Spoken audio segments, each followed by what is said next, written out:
Agora recebendo mais uma amiga aqui, essa amiga que ajuda a gente a entender as coisas difíceis do mundo, que é a questão da Previdência.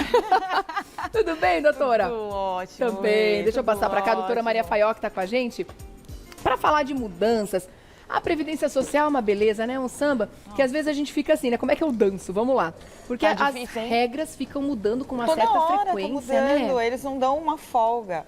Desde 2019, quando a gente teve a reforma da Previdência, a gente achou que a gente ia ter ali um pouquinho de sossego. Agora temos uma base para nos balizar. Não, o negócio vai assim, né? Toda hora. Soltaram instrução normativa nova, um monte de decreto, um monte de coisa, e cada hora muda. E tá tá tudo embananado, porque aí a Previdência não está funcionando, muita gente reclamando que o sistema só cai, que não consegue atendimento, que não está conseguindo dar entrada nos benefícios. Uma fila gigante de processo para ser analisado, etc. Ixi, vamos falar sobre isso também. Vamos organizar os assuntos, que são muitos assuntos hoje. Vamos começar falando sobre a mudança na análise de concessão de benefício, né? A perícia médica. Porque isso impacta diretamente na vida de quem recebe os auxílios temporários e permanentes, né? Sim, você lembra na pandemia, que por conta da pandemia começaram a fazer as perícias online? Sim. Né? Perícia remota, onde a pessoa apresentava a documentação. Que ficava mais em cima da documentação do que da análise presencial. Exatamente. Né? Daquela então pessoa. Agora teve essa mudança, porque acho que eles utilizaram como um teste. Então, a partir de agora, vai ser também por análise de documentos. Definitivo, então ficou assim. Foi melhor, então? Olha, agilizou não sei, um pouco? Porque muita gente reclama que porque o sistema, por exemplo, tá instável. Ninguém está conseguindo mandar documentação, é instabilidade o tempo todo. Então, a nossa preocupação, ótimo, é para agilizar. Hoje em dia está tudo tão moderno, né? A gente tem telemedicina, na época da pandemia foi um teste, deu super certo. Mas o sistema tem que funcionar. Porque, por exemplo, a gente falou há pouco tempo aqui no programa sobre a questão do voto, do título de eleitor, como é que a pessoa faz para entrar no site, demos os caminhos e tal, para se colocar em dia, que dá para fazer tudo online. Eu estou tentando há uma semana. E o sistema não está colaborando. Então é complicado, porque assim, a gente depende da tecnologia, mas ela precisa funcionar. Ela precisa funcionar. Então, assim, por um lado, vai ser muito bom, porque você não precisa deslocar para ir até uma perícia, pegar fila. Tem essa questão, a gente viu com a pandemia, a questão de contaminação também, porque é muita gente doente num ambiente fechado. Então, tudo isso vem para melhorar. O grande problema é o sistema funcionar. Um outro problema também que eles fizeram, que eu achei, assim, um absurdo, né, que antes a gente sempre soube que o auxílio-doença você tem que passar periodicamente por perícia médica, né, para ser reavaliado. A aposentadoria por invalidez, que agora é benefício por incapacidade permanente também. A cada 2 anos você podia ser convocado a qualquer momento quando o INSS verificar alguma irregularidade. E tem o auxílio-acidente, que é aquele benefício de natureza indenizatória, que é um benefício que a pessoa recebe quando ela tem, por exemplo, uma lesão, uma doença do trabalho ou sofreu um acidente do trabalho por um período ou de qualquer natureza. Ela fica incapacitada, ela tem uma redução da capacidade do trabalho. Então, por exemplo, ela perdeu parte de um membro, parte da mão, ou ficou com uma sequela na coluna que ela não pode mais pegar muito peso. Então, esse benefício era concedido, a pessoa podia voltar a trabalhar e ficava recebendo esse benefício até se aposentar ou até o óbito. E o que agora inventaram? Que esse benefício também pode ser revisto, né? Ele pode ser revisto pela Previdência. Poxa, se ele tem natureza indenizatória, porque a pessoa teve uma redução, uma consolidação da lesão. Vou dar um exemplo, poxa, você perde parte da sua mão e você recebe essa indenização e volta no mercado de trabalho com restrição, você acha que os seus dedos vão regenerar, por exemplo? Não. E você também não vai mais ganhar a mesma coisa que você ganhava antes. Infelizmente, o mercado é assim. É um sequelado. O mercado vai já te olhar com outros olhos. Exato. E tem uma pessoa saudável, uma pessoa que não está ali 100% da sua capacidade física ou mental até, dependendo do caso, quem eles vão escolher? Então, agora também, quem recebe o auxílio-acidente pode ser revisto. Está todo mundo desesperado. Por quê? Algumas pessoas já estão recebendo há muito tempo e por ser uma consolidação da lesão, as pessoas não precisam mais ficar ali fazendo tratamento. Por exemplo, perdeu um membro. colocou uma prótese, uma órtese, ou mesmo que não teve essa readaptação, mas ela ficou ali com aquela sequela, ela não fica mais passando constantemente no médico, né? Não porque tem mais a vida necessidade. segue, a vida continua. Agora está todo mundo desesperado. Como eu vou fazer para conseguir laudo? Como eu vou fazer exame? Eu já não tenho mais contato com o meu médico. Muita gente reclamando que... É uma situação irreversível. Para que precisa rever, meu Deus? Então, isso aí é mais um problema que a gente vai ter, porque vai todo mundo procurar o judiciário. E vai ter que...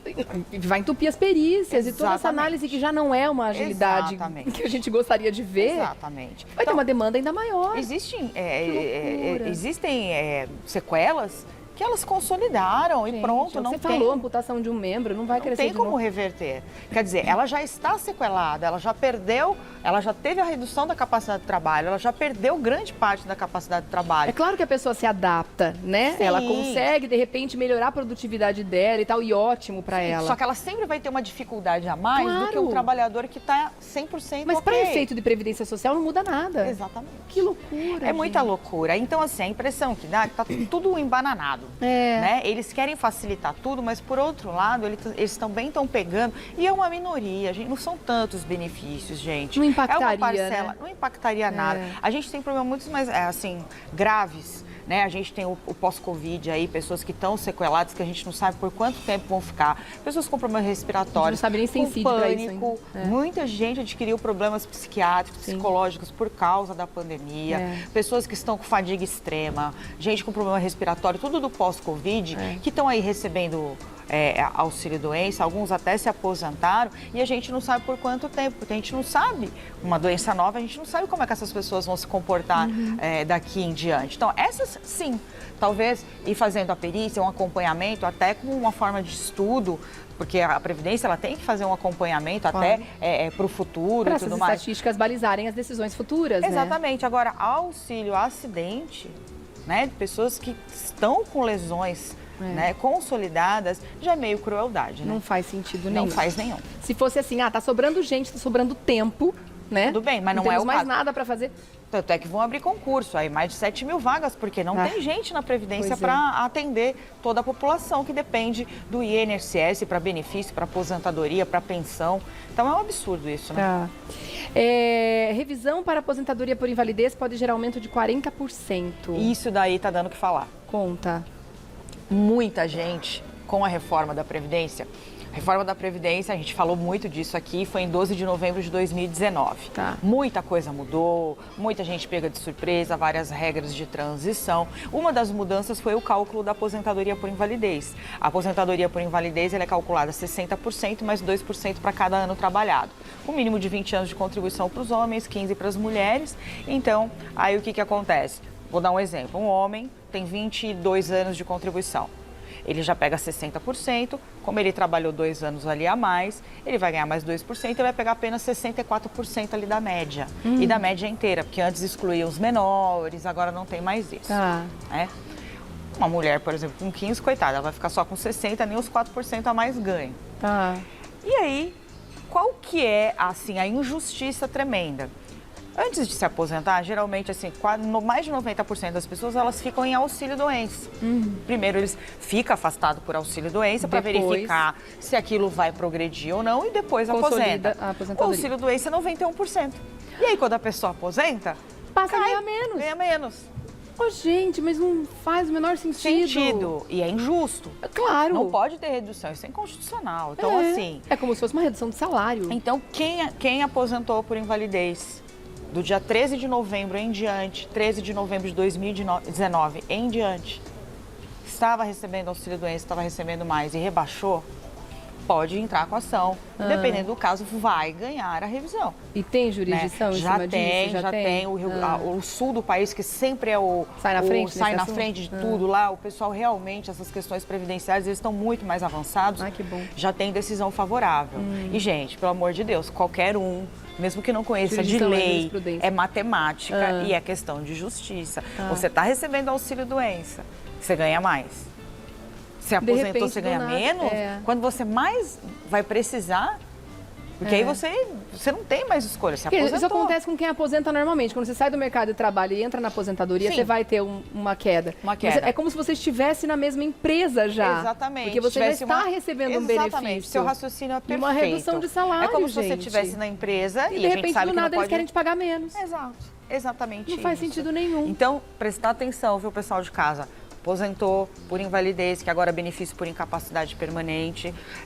A partir do dia 13 de novembro de 2019, a partir da reforma da Previdência, e teve essa redução, recebia mais de auxílio-doença e agora está recebendo menos, procurar um advogado, procurar um especialista, fazer o cálculo, porque pode ter direito, pode ter até 40% de aumento. Pois é. Se você for levar em conta que uma pessoa que já não tinha muita contribuição, já pega 60% só de cara, então, em alguns casos, aumenta 40% o valor da aposentadoria. Então, procurar o especialista, fazer o cálculo, verificar direitinho que pode sim ter um aumento. E a união faz a força, né? Se todo mundo reclamar, se todo mundo for brigar, isso vai ser revisto. Não dá para deixar quieto, não. Com certeza. E pode receber também os retroativos. Retroativos, desde a data que se aposentou, o INSS é obrigado a pagar. Se ele for condenado, desde a data em que aposentou com o valor errado, a pessoa recebe o retroativo mais o aumento no valor do benefício. É importantíssimo, nesse caso, entrar sim com um especialista, entrar com o auxílio de um advogado, por quê?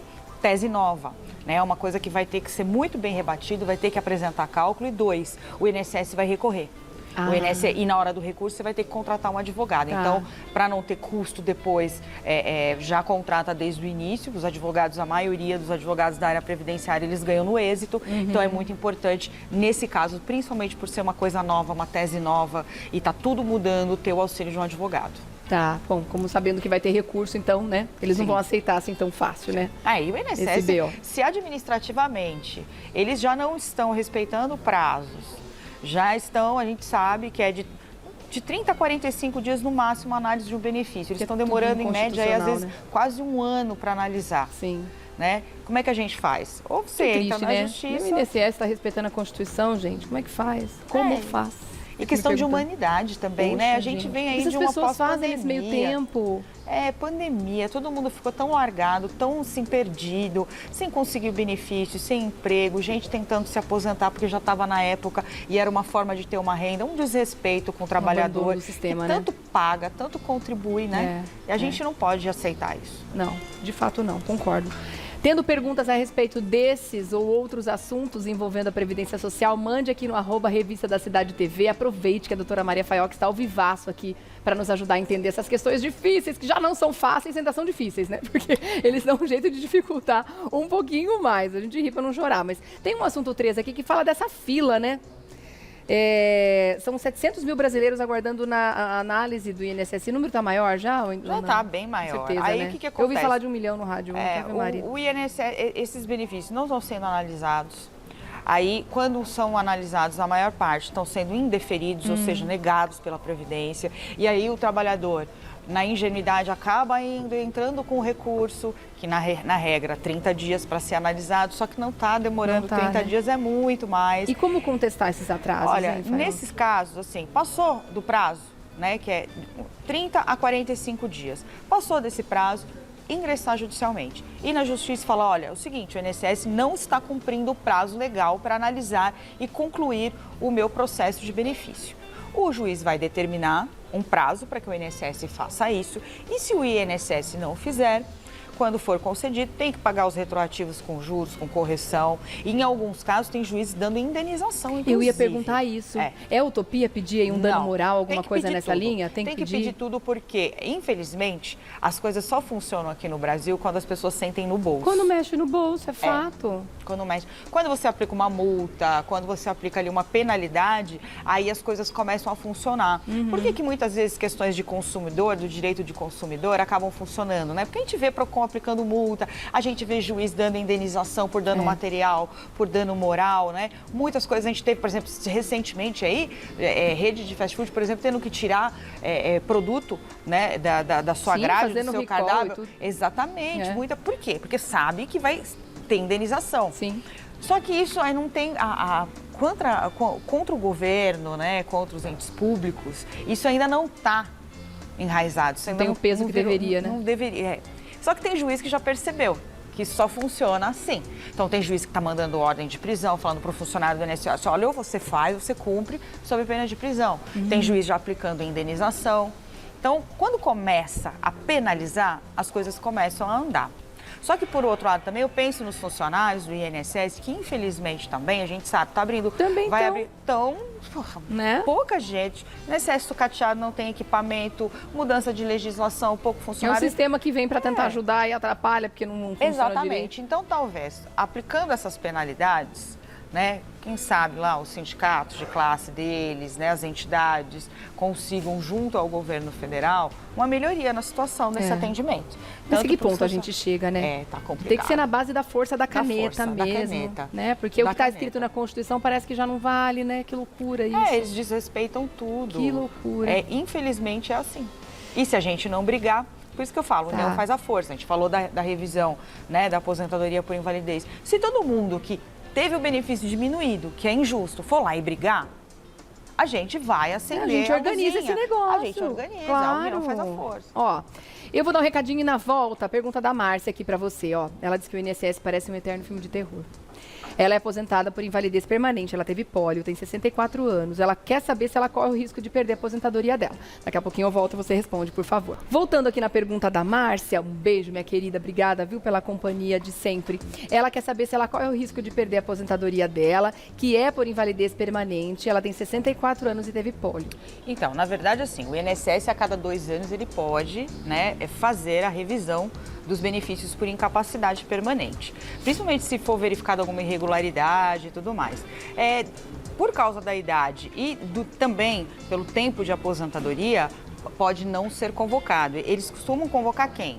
Eles convocam aquelas pessoas que nasceram, que se aposentaram há pouco tempo, são muito jovens, né? O caso dela já é praticamente definitivo, já é definitivo por causa da idade e dependendo também do tempo de aposentadoria que ela tem. Agora, as outras pessoas devem ficar muito espertas, viu? Devem guardar a documentação médica, todo o histórico, passar regularmente, refazer seus exames para demonstrar que continua se tratando e que mesmo assim continua com o problema de saúde. Tá bom.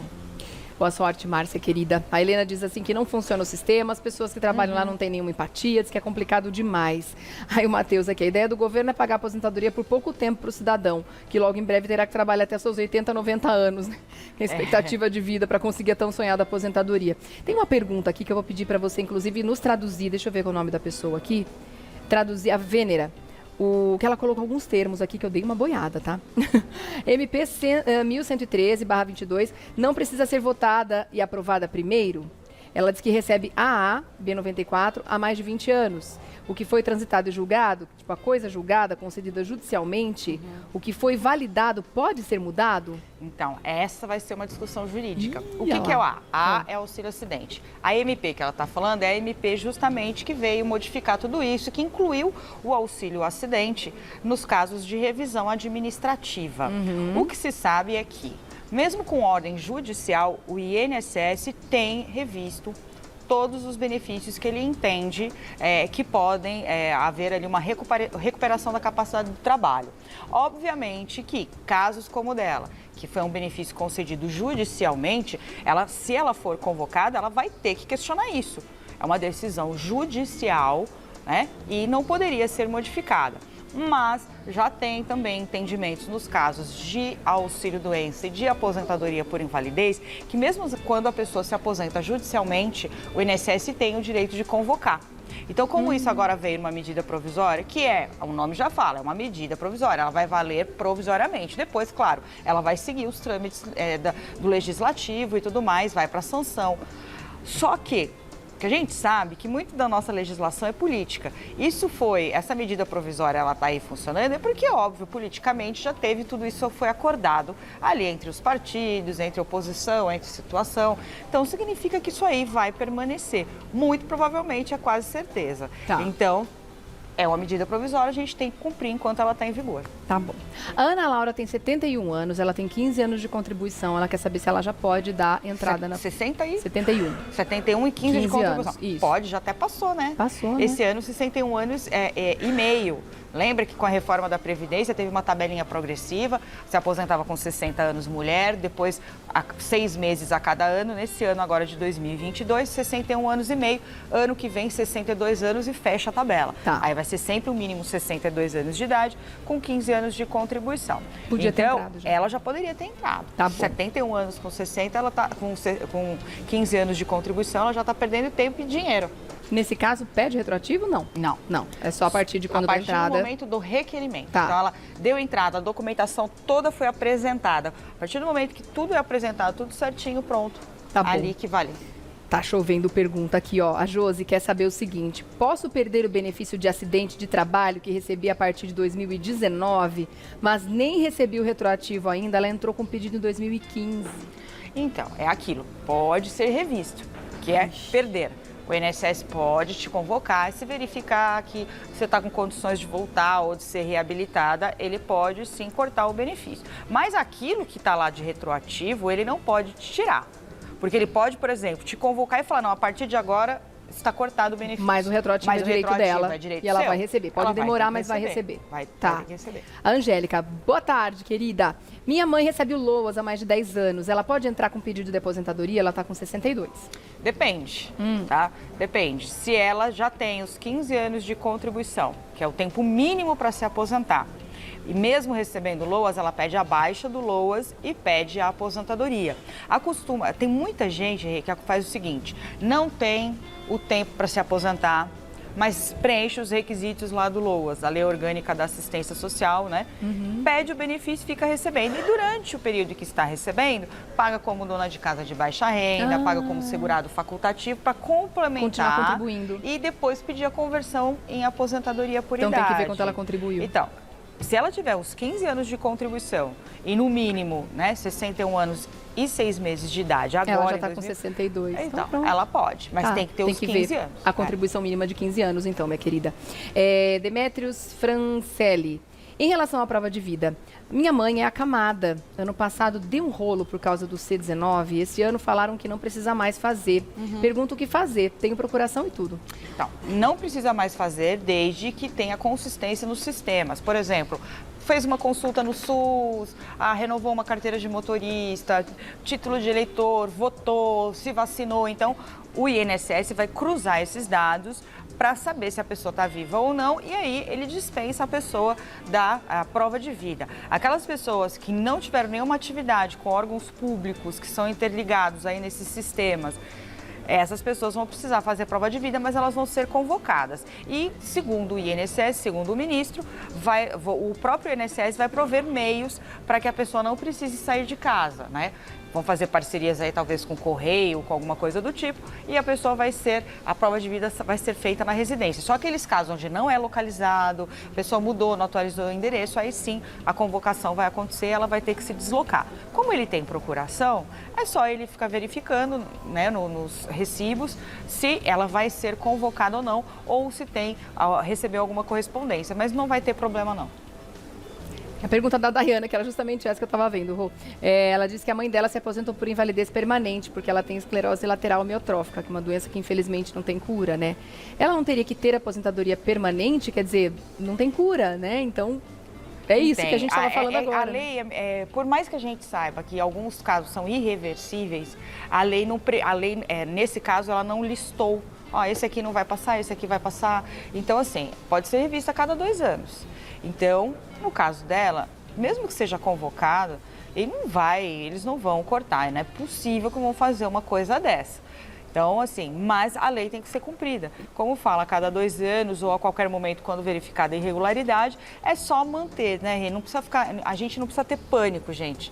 Só manter a documentação médica atualizada, continuar passando, fazendo exames regularmente no médico, mantendo o seu histórico para no dia da perícia, se for convocado, apresentar.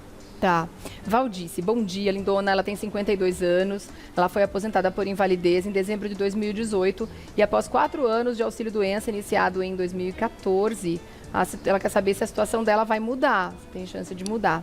Ela é professora. Ela se aposentou antes da mudança da lei, então ela não tem, por exemplo, direito a essa revisão que a gente falou, que é só o pessoal do 13 de novembro de 2019 para frente. Tá. Mas ela entra em todos os requisitos. A MP fala que tem que ser revisto, vai ser revisto. Né? A legislação continua falando que a cada 2 anos ela pode ser convocada. Ela pode ser convocada. Aí é só ela apresentar a documentação médica. Por mais que ela aposentou antes da reforma da Previdência, ela pode ser submetida a exame médico pericial para verificar se ela continua ou não incapaz. Gente, tem tanta pergunta, a gente vai ter que abrir plantão de dúvida outro dia com você aqui, Fábio. Vamos fazer uma última? A Gorete, ó, sou aposentada com 65 anos. Isso me impede de receber a pensão por morte do meu filho? Não. Ela disse que o INSS negou e ele encaminhou o processo para uma nova advogada analisar. Aham. Na verdade, não deve ter negado, não é porque ela não pode receber a pensão junto com a aposentadoria. Deve ter negado porque talvez ela não tenha comprovado qualidade de dependente.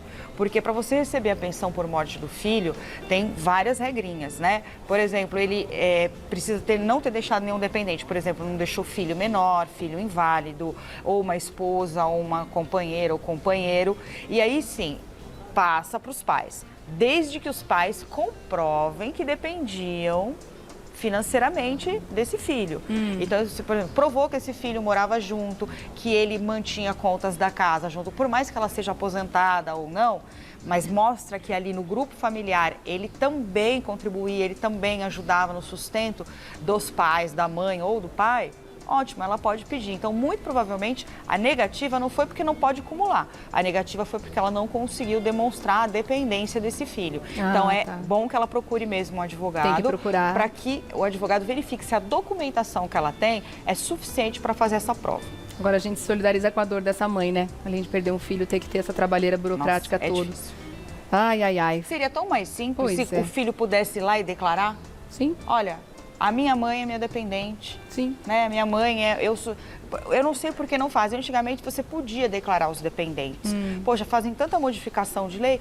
Gente, cadê os nossos deputados, né? Os nossos legisladores? Se você coloca no imposto de renda, não vale. Não vale. Você tem que juntar o imposto de renda mais alguma outra prova para comprovar que realmente morava no mesmo Quer dizer, é uma endereço. prova a mais, mas tem que juntar no processo e Exatamente. pegar outras documentações. Agora, não seria mais fácil, por exemplo, se é um filho solteiro, um filho que não tem filhos, não é casado, mas que mora com a mãe, sustenta a mãe, ele vai lá no próprio INSS, faz a declaração, olha, minha mãe na é minha minha falta, dependente. são Fica vocês mais que... fácil, muito mais fácil. Ah, tem vários caminhos que poderiam ser mais curtos, mas infelizmente, né? Parece que preferem dar uma volta para fazer a gente ter mais trabalho. Enfim, enquanto isso a gente vai fazendo o que precisa para fazer valer nossos direitos, né, doutora? Por isso, obrigada. Eu que agradeço. Convite sempre aberto para você Obrigada. voltar, porque você viu que chove perguntas, né? Sempre que quiser, você sabe que eu estou disponível. Vamos deixar tantas outras aqui para sua próxima participação, tá bom? Para você fazer contato com a doutora Maria Faioc, que é advogada previdenciária, o telefone é 135, tá bom? Do INSS, tá? E da Faioc, você vai lá no Insta e coloca @Maria Faioc, é isso? Isso, com CK no final. Maravilhosa.